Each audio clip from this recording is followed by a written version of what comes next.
చూస్తున్నాం. ఇకపైన ఇంకా ఎవరైనా ఇన్ఫ్లుయెన్సర్లు చిల్లర వేషాలు వేస్తూ అందరినీ ఇన్ఫ్లుయెన్సర్లుగా చేస్తున్నాం.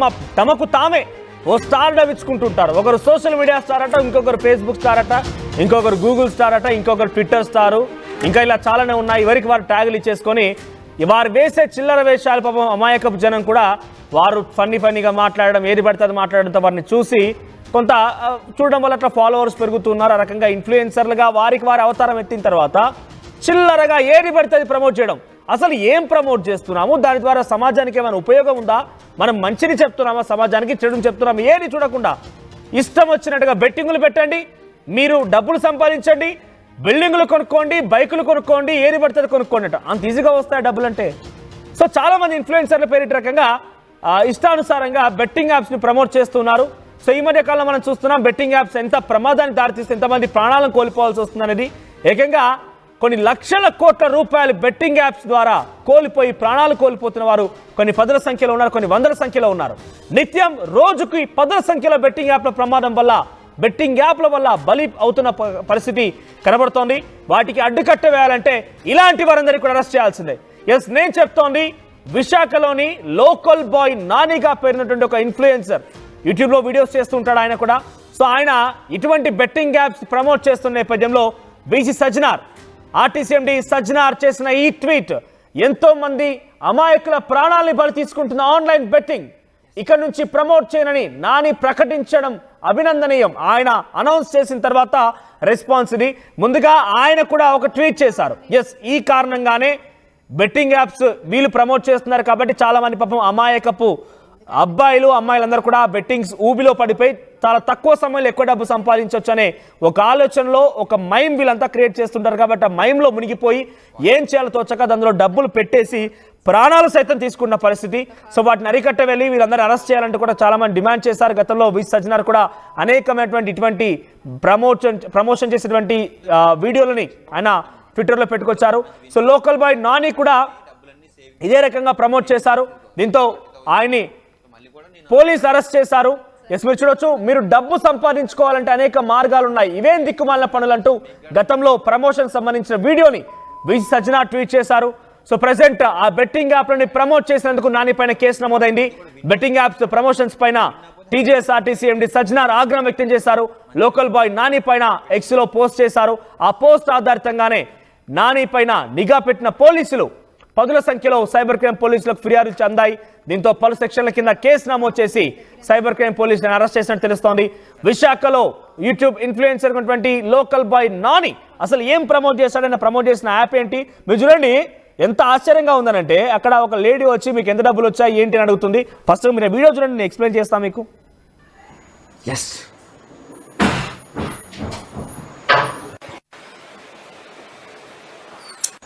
మమ్మీ నాకు ఒక 30,000 కావాలి. నీ దగ్గర ఏమైనా డబ్బులు ఉన్నాయా? 30,000? ఎందుకు? ఎందుకంటే కొంచెం మోర్కి వెళ్తాను, ఇంకా కొంచెం షాపింగ్ ఉంది, అందుకని. నీ దగ్గర ఏమైనా ఉంటాయి ఇవ్వు. 30,000? 40,000. 30 అడిగితే 40 ఇచ్చా. నీకెలా ఇంత ఫాస్ట్గా? అంటే చాలా రోజులు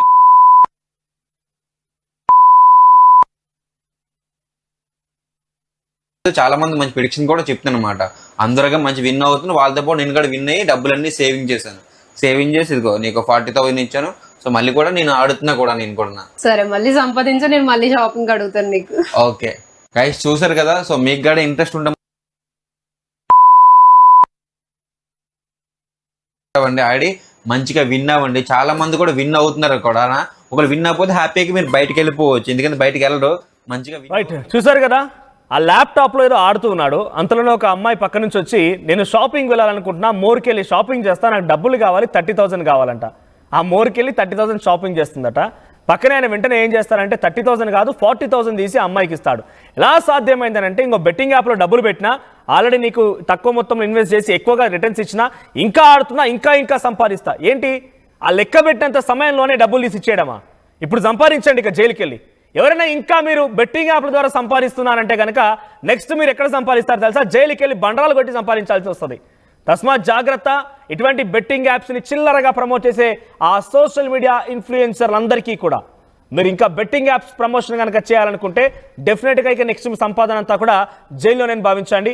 సో దీనికి సంబంధించి మరిన్ని అప్డేట్ శివరామకృష్ణ అందిస్తారు. శివరామకృష్ణ, ఏంటి ఈయన ఏం చెప్తున్నాడు? బెట్టింగ్ యాప్స్ ప్రమోషన్ కారణంగా ఎటువంటి సెక్షన్ల కింద కేసు నమోదైంది? ప్రెసెంట్ నానిని జైల్లో వేసే అవకాశం ఉందా? Manoj, YouTuber local boy Nani arrest చేశారని చెప్పి విశాఖ పోలీసులు జరిగింది ఈ రోజు ఉదయం. అయితే ఈ బెట్టింగ్ యాప్ ను ప్రమోట్ చేస్తూ బెట్టింగ్ యాప్ ద్వారా గేమ్ ఆడాలని చెప్పి మనం ఇప్పుడు చూసాం, ఒక క్లిప్పింగ్ చూసాం. నాని, లోకల్ బాయ్ నాని, ఆయన భార్య ఇద్దరు కలిపి ఆ యాడ్ లో యాక్ట్ చేయడం అయితే జరిగింది. యాడ్ అంటే దాన్ని తప్పుదోవ పట్టిస్తున్నారు, యువతను తప్పుదోవ పట్టిస్తున్నారని చెప్పి టీజీ ఆర్టీసీ ఎండి సజ్జనార్ కూడా ఒక పోస్ట్ అయితే చేయడం అయితే జరిగింది. ఆ నేపథ్యంలో అయితే విశాఖ సిపి అయితే దీని విషయాన్ని సీరియస్ గా తీసుకున్నారు. అలాగే యూత్ అసోసియేషన్స్ కూడా కొన్ని అయితే నానిపై చర్యలు తీసుకోవాలని చెప్పి సిపికి అయితే కంప్లైంట్ చేశారు. ఈ నేపథ్యంలో విశాఖ పోలీసులు లోకల్ బాయ్ నానిపై 112 బిఎన్ఎస్ భారతీయ న్యాయ శిక్షణ శృతి, అలాగే గేమింగ్ యాక్ట్, చీటింగ్ మొదలగు పలు సెక్షన్ల కింద అయితే కేసు నమోదు చేశారు. లోకల్ బాయ్ నానిని విశాఖ పోలీసులు అయితే అరెస్ట్ చేసి రిమాండ్ గా అయితే తరలించారు. ప్రధానంగా సోషల్ మీడియాలో బెట్టింగ్ పై రీల్స్ చేస్తూ అడ్డంగా బుక్ అయిన local boy Nani IPS Sajjanar tweet లో మొదలైన గందరగోళం అయితే మనం నిన్న మొన్న చూస్తే ఉంటాం. మనం చాలా కథనాలు అయితే ప్లే చేసాం. సజ్జనార్ ట్విట్ తో విశాఖ సిపి అయితే సీరియస్ గా తీసుకుని అలాగే ఈ అసోసియేషన్స్, యూత్ అసోసియేషన్స్ కూడా నానిపై చర్యలు తీసుకోవాలని చెప్పి చేస్తారు. అయితే నిన్న మన ఆర్టీవీతో కూడా అయితే సిపి అయితే మాట్లాడటం అయితే జరిగింది. కావున క్రికెట్ సీజన్ లో ఇలాంటి తప్పుడు పనులు, ఇలాంటి బెట్టింగ్స్ ఎవరూ చేయకుండా మేము చాలా అలర్ట్ గా ఉన్నామని చెప్పి చెప్పడం అయితే జరిగింది. ఈ నేపథ్యంలో పదుల సంఖ్యలో సైబర్ క్రైమ్ పోలీసులకు ఫిర్యాదులు అయితే వచ్చే నానిపై పలు సెక్షన్ల కింద కేసు నమోదు చేసి సైబర్ క్రైమ్ పోలీసులు అలాగే ఒక రీల్ తో యూట్యూబ్ నాని జైలుకి అయితే పంపించడం అయితే జరిగింది. అరెస్ట్ చేసిన లోకల్ బాయ్ ని రిమాండ్ కి అయితే తరలించినట్టయితే తెలుస్తుంది మనోజ్. రైట్ శ్రీరామకృష్ణ. సో ఇకపై ఇంకా ఎవరైనా సోషల్ మీడియా ఇన్ఫ్లుయెన్సర్లు ఏది పడితే అది సోషల్ మీడియాలో చేసేసి ఫాలోవర్స్ రాబట్టేసి కొంతమంది నిజంగానే జెన్యూన్ కష్టపడే వాళ్ళు కూడా ఉన్నారు. వారి గురించి మాట్లాడదలుచుకోలేదు. కానీ ఎవరైతే అది జెన్యూన్గా మీరు ఫాలోవర్స్ సంపాదించినా, చిల్లర వేషాలు వేస్తూ సమాజాన్ని మొత్తం ఏదో రకంగా పిచ్చిగా ప్రవర్తించి ఫాలోవర్స్ సంపాదించినా, ఒక్కసారిగా మీకు ఫాలోవర్స్ వచ్చారంటే వారందరినీ కూడా ఏకం చేసి కొన్ని బెట్టింగ్ యాప్స్ కానివ్వండి, కొన్ని ప్రమోషనల్ యాప్స్ కూడా అందులో ఇన్వెస్ట్ చేయండి అని చెప్పి వారికి డబ్బులు ఇచ్చి మరి ప్రమోట్ చేస్తోంది. సో నేను చెప్పేది ఒకటే, మళ్ళీ ఎవరైనా కనుక నేను సంపాదించాను చూడు అని చెప్పి ఇష్టం వచ్చినట్టుగా వీడియోలు కనుక పెడుతూ ప్రమోషన్ కనుక చేస్తే ఇక నెక్స్ట్ మీ సంపాదన ఎక్కడ తెలుసా? జైల్లోనే మీరు సంపాదించాల్సి వస్తుంది. మీరు కేవలం ల్యాప్టాప్ల ముందు కూర్చొని యాప్స్ ప్రమోట్ చేసి ఏంటి కొన్ని నేను యాప్ ప్రమోషన్లో చూస్తే కనుక ఏరోప్లేన్ పైకి వెళ్తుంది, కిందికి వెళ్తుంది, పైకి వెళ్ళినప్పుడు డబ్బులు వస్తున్నాయి, కిందికి వచ్చిన పడిపోతుంది. ఇది నాకు అర్థం కాని పరిస్థితి. ఏంటది? పీడియేటర్స్ అంటేదో, సో వాటి గురించి ఏవియేటర్ అంటేదో. సో అంత ఈజీగా డబ్బు సంపాదించడం అంటే అంత సులభం అయిపోయిందా? సో ఎవరైనా ఇంకా కూడా నేను చెప్తున్నా, పిచ్చి వేషాలు వేసి ఇటువంటి ప్రమోషన్స్ కనుక చేస్తే డెఫినెట్గా మీరు హెచ్చరికగా అనుకున్న భావించినా కూడా తప్పేమీ కాదు. కానీ మా మోస్ట్ రెస్పెక్ట్, మా మోస్ట్ ప్రియారిటీ పబ్లిక్. కాబట్టి మేము మళ్ళీ చెప్తున్నాను, మీ వల్ల ఎవరు కూడా అమాయకులు మోసపోవాల్సిన అవసరం లేదు. వారందరినీ మేము అలర్ట్ చేస్తూ ఉంటాము. మీరు మళ్ళీ మోసం చేయాలని ప్రయత్నం చేసినా చాలామంది ఎప్పటికప్పుడు ఈ విషయాలపైన పని పడుతూనే ఉన్నారు. పోలీసులు కూడా చాలా సీరియస్గా ఉన్నారు. మళ్ళీ ఎవరైనా కనుక ఈ విధంగా ప్రయత్నం చేస్తే నెక్స్ట్ మీ సంపాదన అంతా జైల్లోనే. ఒకసారి నాని తన ఆవేదన వ్యక్తం చేస్తున్నాడు. తర్వాత నేను రకంగా చేయకుండా ఉండాల్సింది కాదు, చేసిందంతా చేసిన తర్వాత ఉండాల్సింది కాదు, నేను తప్పు చేస్తానంటూ ఆయన మళ్ళీ ఒప్పుకున్నాడు. తన యొక్క తప్పును ఒప్పుకున్నాడు. ఒకసారి ఆయన ఏం చేశాడో చూద్దాం ఆయన మాటల్లోనే. ఫస్ట్ ఆఫ్ ఆల్గా నన్ను ఎంతగో నమ్మి నన్ను ప్రేమించిన నా ఫాలోవర్స్కి, నా సబ్స్క్రైబర్లు కూడా నమస్కారం అండి. మీకు ఒక ఇంపార్టెంట్ మ్యాటర్ చెప్పడానికి ముందుకు వచ్చాను. నేను గత 3 రోజుల క్రితం సజ్జనలైన సారు నేను బెట్టింగ్ ఆడింది వీడియో మీద రెస్పాన్స్ చేయడం, అది పాత వీడియో. అది నేనైతే బెట్టింగ్ ఎప్పుడో నేను ఆఫ్ చేస్తాను. అది పాత వీడియో మీద ఇప్పుడు రెస్పాన్స్ అయ్యారు. అది ఎప్పుడే రెస్పాన్స్ అయినా అది తప్పేనది. ఆ తప్పుని మనం నిజాయితీగా ఒప్పుకునే మైండ్ కూడా ఉండాలి. ఎందుకంటే తప్పు ఏదైతే చేసామో ఆ తప్పు కన్నా మనం ఒప్పుకోవాలి. సో నేను అది ఒప్పుకోవడానికి వచ్చాను. నేను ముందుకి నేను చదువుకోలేని వాడిని, అంటే నాన్ ఎడ్యుకేషన్ పర్సన్. నేను చాలామంది చదువుకున్న ఇన్ఫ్లుయెన్సర్సే ఈ బెట్టింగ్ యాప్ని ప్రమోట్ చేయడం జరిగింది.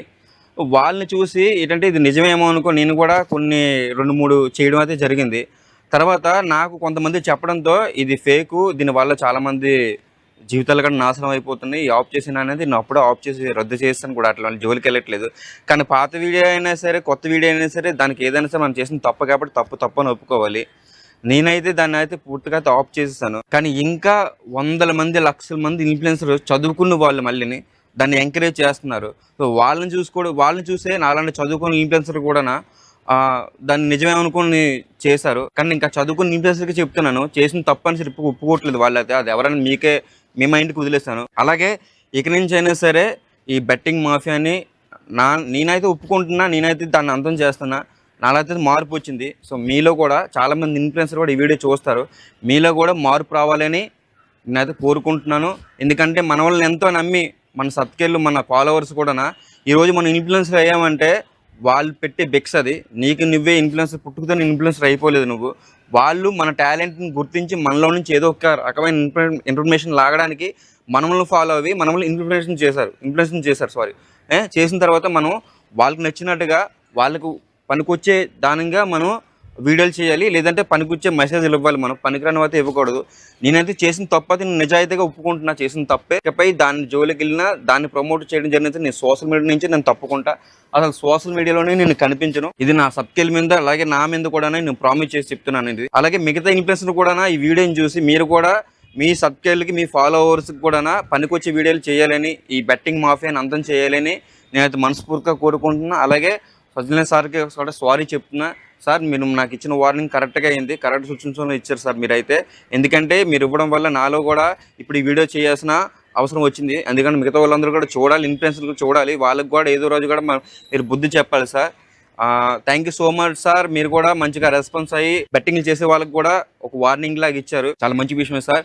అలాగే చెప్తున్నాను, నాలో అయితే మార్పు వచ్చింది, మీలో కూడా మార్పు రావాలి. బెట్టింగ్ అయితే మనం కిల్ చేయాలి, ఎంతో కొంత సమాజానికి ఉపయోగపడే వీడియోలు మనం చేయాలి. సెలవు తీసుకుంటూ మీ నానినైతే తెలుసో తెలియక తప్పులు చేసుకుంటే నన్ను అయితే క్షమించండి మరి. రైట్, వెరీ గుడ్ లోకల్ పైన అని ఐ అప్రిషియేట్ యూ. ఎందుకంటే తప్పుని ఒప్పుకొని ఆయన ఇకపైన చెయ్యను, నాలాగా మీరందరూ కూడా మారిపోండి అని చెప్పి రిక్వెస్ట్ చేస్తాడు. Yes, we appreciate you. At the same time ఈ రకంగానే చాలా మంది ముందుకు రావాలి. ఎవరైతే దీని బారిన పడుతున్నారో వారంతా కూడా వారి తల్లిదండ్రుల కన్నీరు ముందుగా వెలిపిస్తున్న సందర్భాలు అనేకంగా ఉన్నాయి. రైలు పట్టాలపైన తలపెట్టి చనిపోతున్నారు, ఆత్మహత్యలు చేసుకుంటున్నారు, భార్య పిల్లల్ని కాదని చనిపోతున్నారు. ఇది చాలా సందర్భాలు ఉన్నాయి. సో వీరన్నిటికీ కారణం ఎవరు తెలుసా? మీరే. ఎవరైతే ఈ బెట్టింగ్ యాప్స్ని ప్రమోట్ చేస్తున్నారో మీరే వీటన్నిటికీ కారణము. ప్రమోషనల్ యాప్స్ ద్వారా వారంతా కూడా వీటిని గ్రాప్ చేసుకొని డబ్బులు సంపాదించి వారందరికీ కూడా నట్టేట ముంచేసి అప్పుల పాలు చేసేసి ఆఖరికి వస్తే వారు ప్రాణాలు తీసుకుంటా పరిస్థితి కనబడుతోంది. సో నిజంగా మీరు మార్పులో భాగస్వామి కావాలంటే నేను ఒక అవకాశం, ఒక ఉదాహరణగా మీకు ఒక మంచి విషయాన్ని చెప్తున్నాను. సో వెంటనే మీరు ఇటువంటి బారిన పడకూడదనంటే ఆల్రెడీ చేసిన వాళ్ళపైన కూడా, అక్కడ చూడండి, నాని ఆల్రెడీ చేసి మార్పు వచ్చినా కూడా ఆయన పైన కేసు నమోదైంది. ఆయన ఇప్పుడు తప్పించుకోలేరు, డెఫినెట్గా ఆ కేసులు ఎదుర్కోవాల్సిందే. సో మీరు కూడా అటువంటి విధంగా మీ పైన కేసు కావద్దు, మీరు మార్పు చెందాలని కనుక అనుకుంటే వెంటనే మిమ్మల్ని ఎవరిని సంప్రదించారు? అసలు ఈ బెట్టింగ్ యాప్స్ అనేది మీకు ఎలా తెలిసింది? మిమ్మల్ని సంప్రదించిన వాళ్ళు ఎవరు? ఆ సంప్రదించిన వాళ్ళ డీటెయిల్స్తో సహా పోలీసులకు కంప్లైంట్ చేయండి. అప్పుడు దీనికి అన్నిటికీ పాత్రధారి, సూత్రధారిని అరెస్ట్ చేసి ఇకపైన ప్రమోటర్స్ని కూడా చేజిక్కించుకోకుండా, ప్రమోటర్స్ కూడా దీని బారిన పడకుండా ఉండే అవకాశం ఉంటుంది. సో మీ పైన కూడా ఆల్రెడీ చేసి ఉన్నా, ఇప్పుడు మార్పు వచ్చిన తప్పే.